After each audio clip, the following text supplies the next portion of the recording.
साथियों नमस्कार, स्वागत है आप सभी का मेरे YouTube प्लेटफॉर्म केआर शिक्षा पर। दोस्तों बीपीएससी शिक्षक भर्ती फॉर्म कैसे भरें? हालांकि आप सभी को पता होगा कि डायरेक्ट फॉर्म जो है अभी फिलअप नहीं हो रहा है। बीपीएससी के हिस्ट्री में, इतिहास में ये पहला दफ़ा है जब डेमो करके फॉर्म जारी किया गया है और ये 5 दिन का टाइम दिया गया है। आप इसमें करेक्शन करके जैसे मन हो वैसे फॉर्म भर दीजिए, लेकिन सेम टू सेम जब फॉर्म आएगा ओरिजिनल तो उसमें आपको ये गलती नहीं करना है, क्योंकि यही फॉर्म रहने वाला है, इसी तरह से फॉर्म रहने वाला है। तो उसमें आपको अभी अगर गलती करते हैं तो उसमें भी गलती होगा, तो उस गलती को अभी हमें सुधारने का मौका बीपीएससी के द्वारा दिया गया है। तो उस गलती को अभी से हम लोग ठीक करके रखेंगे ताकि फाइनल फॉर्म सबमिट करते समय हम लोग ये गलती नहीं करें जिससे कि हमें पछताना पड़ेगा, जो कि हम लोग इस वीडियो में जानने वाले हैं।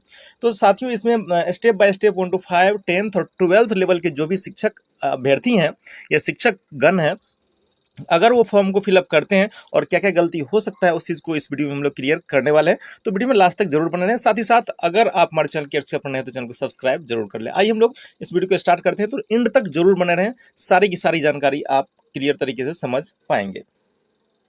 जैसे ही आप बीपीएससी के साइट पर जाएंगे तो यहाँ पर आपके समक्ष यह फॉर्म खुलेगा, रजिस्ट्रेशन फॉर्म करके आएगा।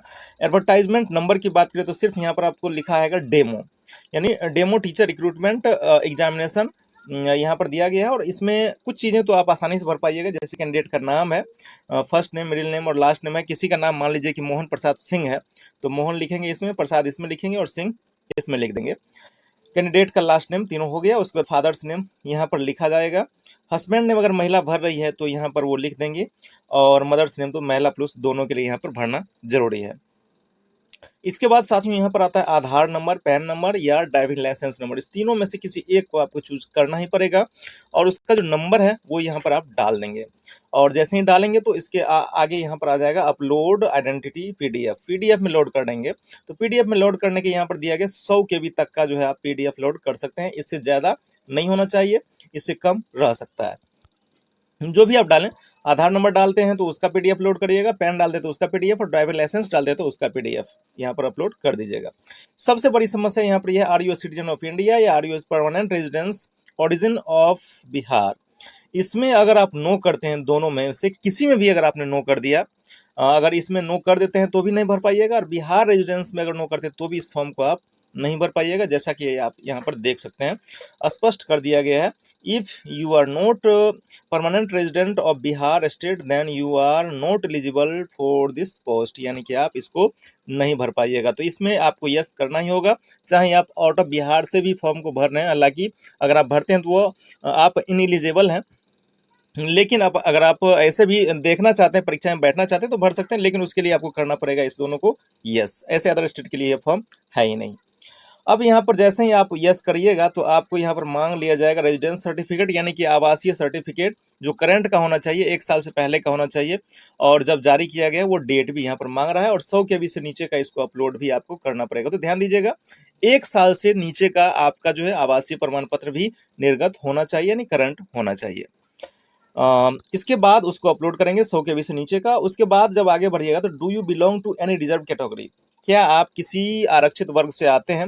यस अगर करते हैं तो ठीक है, नो करते हैं तो भी ठीक है। यस करिएगा तो आपके समक्ष इस तरह का खुल के आएगा, और इसको स्क्रॉल करिएगा यहाँ से तो आपका कास्ट आ जाएगा कि आप किस कास्ट से बिलोंग करते हैं। इसके पहले आपको इसमें टिक लगाना होगा, बीसी, ईबीसी, एससी, एसटी, जो भी कैटेगरी है आपका उसमें टिक लगाइएगा। नीचे स्क्रॉल करके कास्ट आपका आ जाएगा। तो इसमें गलती नहीं करिएगा, जो आप कास्ट है, जो आपका कैटेगरी है वही भरिएगा।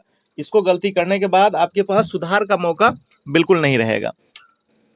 पुनः आगे जब बढ़िएगा तो यहाँ पर आपको दे दिया गया है कि इंटर सर्टिफिकेट डिटेल्स। हालांकि कास्ट सर्टिफिकेट जो बिहार से बनता है उसमें उसकी वैलिडिटी अनलिमिटेड है, यानी कि एक बार बन गया तो आप लगातार उसको कभी भी डाल सकते हैं। 2 साल, 3 साल, 4 साल पुराना भी है तो यहाँ पर आप अपलोड कर सकते हैं। बट ध्यान रखिए कि अगर आपका नया है तो और बेहतर तरीका बेहतर होगा आपके लिए, और उसका डेट भी इसमें डालना पड़ता है। साथ ही उसको अपलोड करेंगे 100 KB से नीचे तक का।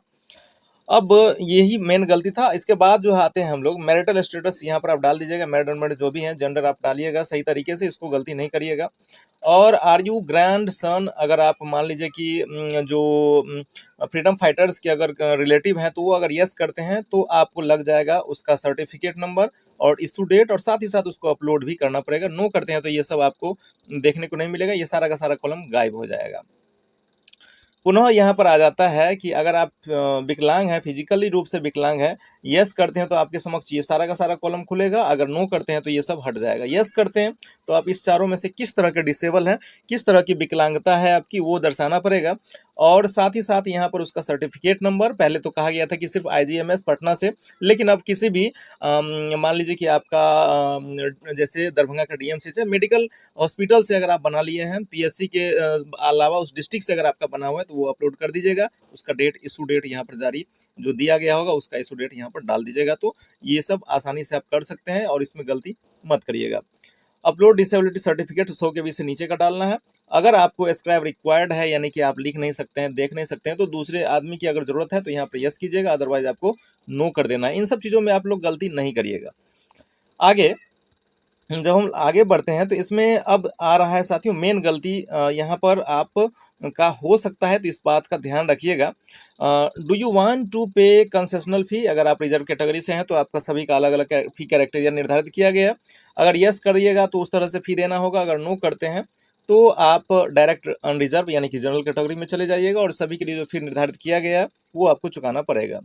अगर एक्स सर्विसमैन है तो यस कीजिएगा। एक्स ध्यान दीजिएगा, एक्स सर्विसमैन सिर्फ जो आर्मी वाले हैं, जो फौजी हैं, उनके लिए है। तो वो उनके अगर कोई रिलेटिव हैं या आप अगर एक्स सर्विसमैन है, यहाँ पर दिया गया है आर्मी, नेवी या एयरफोर्स, तो ही आप यस कीजिए, अदरवाइज नो करके आप आगे बढ़िएगा, ये सब कॉलम हट जाएगा। और यस करते हैं तो आपके लिए यहाँ पर जरूरी हो जाएगा उसका सर्टिफिकेट नंबर और इशू डेट को डालना, और साथ ही साथ वो जो सर्टिफिकेट है उसको अपलोड करना पीडीएफ में। और ध्यान दीजिएगा यहाँ भी 100 KB से नीचे का या 100 KB तक चल जाएगा जो उसका साइज है। अब आता है यहाँ पर शिक्षकों के लिए। पंचायती राज संस्था एवं नगर निकाय संस्था अंतर्गत नियुक्त एवं कार्यरत शिक्षक अगर कोई हैं तो वो यस करेंगे, अदरवाइज वो नो करेंगे। जो जनरल कैंडिडेट है वो नो करेंगे। तो शिक्षक अगर हैं तो सबसे पहले इंटर डिजाइनेशन आपका पद क्या है। बहुत सारे शिक्षक अभी HM है, यानी कि प्रभारी HM है, तो वो यहाँ पर दर्शा सकते हैं कि प्रभारी HM, या फिर अगर वो पंचायत शिक्षक हैं तो यहाँ पर दर्शा सकते हैं कि पंचायत शिक्षक या बेसिक टीचर, या फिर जो प्रखंड शिक्षक है तो यहाँ पर ये वो दर्शा सकते हैं ग्रेजुएट टीचर, या फिर स्नातक शिक्षक यहाँ पर लिख सकते हैं। और उसके बाद वो कहाँ पर पोस्टेड है वो यहाँ पर ऑफिस देना होगा, स्कूल का नाम डालना होगा, और डिस्ट्रिक्ट यहाँ से स्क्रॉल करके निकाल सकते हैं किस जिला में वह काम कर रहे हैं।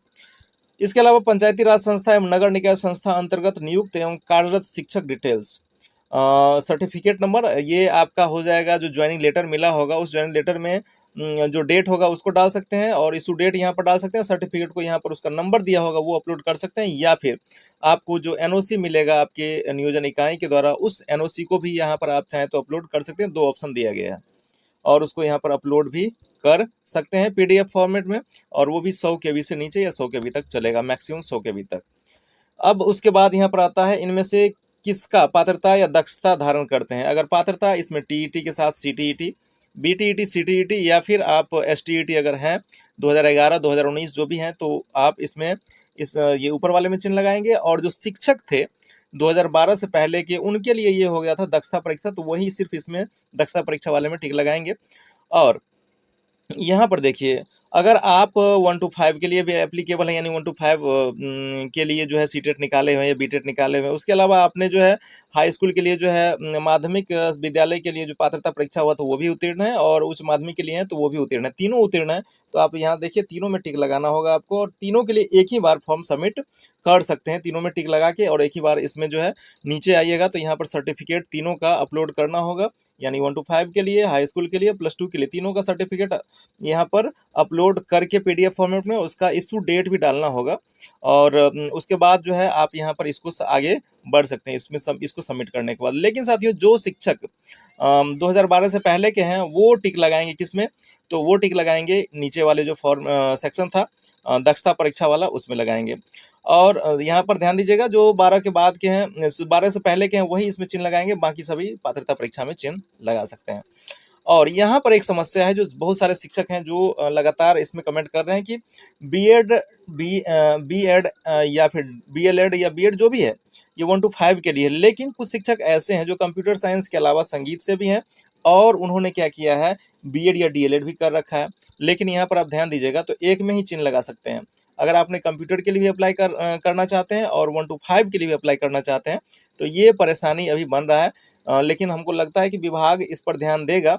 जो शिक्षक कंप्यूटर टीचर के लिए तो बीएड अनिवार्य नहीं है, और अगर वो चाहते हैं 1 to 5 का भी फॉर्म भरें, तो उसके लिए इसमें कोई ऑप्शन नहीं दिया जा रहा है कि आप इसमें और इसमें दोनों में एक साथ चिन्ह लगा दें, ये संभव नहीं लग रहा है। तो आने वाले समय में जब फॉर्म फाइनल सबमिट होगा, जो ओरिजिनल फॉर्म आएगा, तो उसमें इस तरह का जो करेक्शन करके ही दिया जाएगा, तो इसके लिए आपको ज़्यादा परेशान होने की आवश्यकता नहीं है। और यहाँ पर आप देख सकते हैं डेट ऑफ बर्थ है, डेट, मंथ और ईयर में यहाँ पर आपको भरना पड़ेगा। और फिर यदि आप यहाँ पर जो 2012 से पहले के शिक्षक हैं, उनके लिए मैंने यहाँ पर दे दिया है, 1 to 5 के लिए है, तो भी आपको यहाँ पर देख रहे हैं बीएड या यही फॉर्मेट आएगा, और सर्टिफिकेट नंबर के साथ साथ इशू डेट और उस फाइल को अपलोड करना होगा। उस सर्टिफिकेट को अपलोड करने की बात कही जा रही है। अगर आप 9th-10th के शिक्षक हैं और तब भी आपने दक्षता परीक्षा उत्तीर्ण की है 2012 से पहले, तो भी आपके समक्ष वही आएगा, एक ही चीज़ खुल करके आएगा, सर्टिफिकेट नंबर, इशू डेट और उस फाइल को अपलोड करना है। और यहाँ पर जो डिग्री है आपका पर शैक्षणिक योग्यता, उसके लिए सिर्फ बीएड और बीएड एमएड इस तरह की फॉर्मेट में आ जाता है। वही अगर आप 11th और 12th के लिए अप्लाई करना चाहते हैं, तो उसके लिए भी वही है, सर्टिफिकेट नंबर, इशू डेट और यहाँ पर उसको अपलोड कर देना है। क्वालिफिकेशन में वही चीज़ आएगा, यहाँ पर सिर्फ बीएड ही आपको दिखाई देगा, या इसमें तीनों ऑप्शन आ रहा है, कंप्यूटर साइंस से भी होंगे या संगीत से भी होंगे, तीनों का तीनों ऑप्शन आ रहा है, तीनों में से किसी एक को टिक लगाना होगा। ये 11वीं और 12वीं के लिए है। और इतना कर देते हैं तो फाइनली आप लास्ट वाले पेज पर चले जाते हैं। यहाँ पर एड्रेस लाइन 1 है, जिसमें आपको अपना एड्रेस डालना है करस्पॉन्डेंस के लिए, और परमानेंट एड्रेस अगर दोनों सेम है तो दोनों इसमें सेम सेम लिख देना है। स्टेट लिखेंगे, और फाइनली लास्ट में आपको यहाँ पर जो है ईमेल अपना डालना होगा। यहाँ पर क्लिक करके ओटीपी प्राप्त करके ओटीपी डाल दीजिएगा।